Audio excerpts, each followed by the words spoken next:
Today we're sitting down at the potter's wheel to make a bowl. To start with, I'm gonna take a clean sponge, make sure my wheel head is nice and clean. You want it free of any slop or dust, nice and damp, but we don't want a lake on there. Freshly wedged clay, we're gonna throw it down as close to center as we can. Make sure our clay is super slippery, our hands are super slippery. I'm gonna scoot all the way up to the wheel.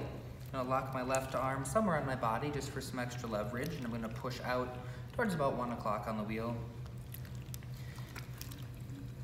My right hand is just working to keep it in a nice little mound so we don't end up with a tall pillar of clay on the wheel. My right hand is pushing using the palm and the heel of my hand to push back into my left hand. We're really pushing that towards the middle. As soon as you feel your hands stop moving, slowly take them off so we don't pull our clay off center. I'm gonna rest my hands on the side of the centered clay.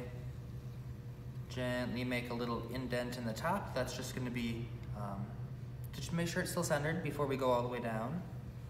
I'm gonna start to push.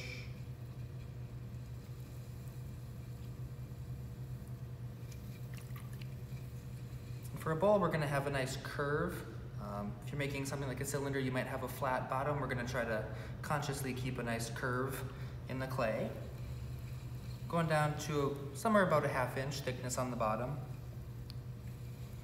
I'm gonna slow the wheel down. As our walls get wider, the force of the wheel spinning is gonna wanna pull them out and they'll sit down. We don't wanna flop any bowls.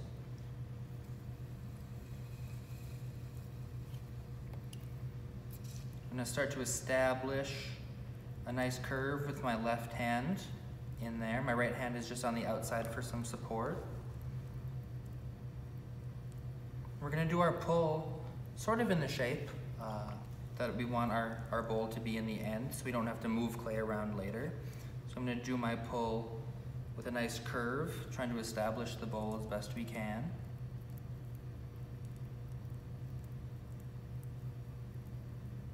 Pull up to the rim, but not off the rim.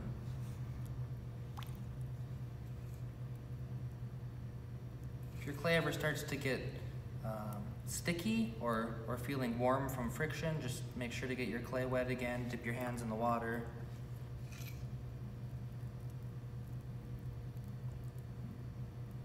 I'm intentionally leaving it pretty thick down here just because that's going to support all of this weight that's overhanging. We can always chop that off later. We can do some trimming to get rid of that and make nice even walls at the end.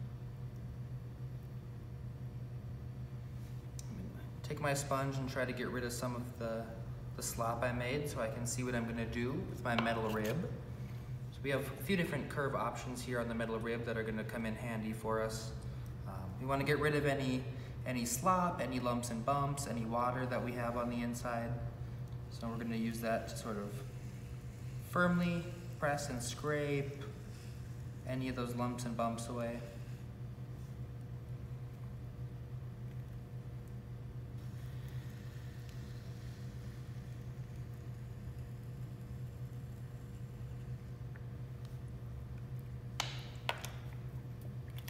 Take a clean sponge.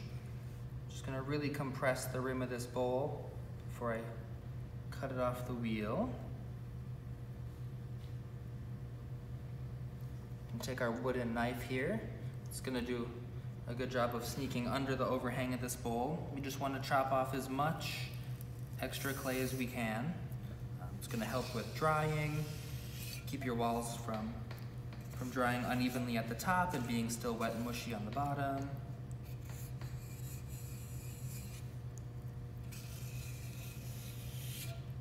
Cut off quite a bit of clay. At the end, I'm gonna sneak the tip of this wooden knife under there just so there's a nice cut-off edge for a wire tool to slip under.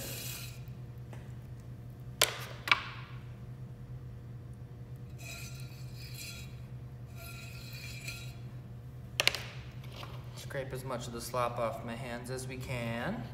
And I left the base a little bit thicker on this bowl. It's just gonna help it not warp so I can grab it as low as I can.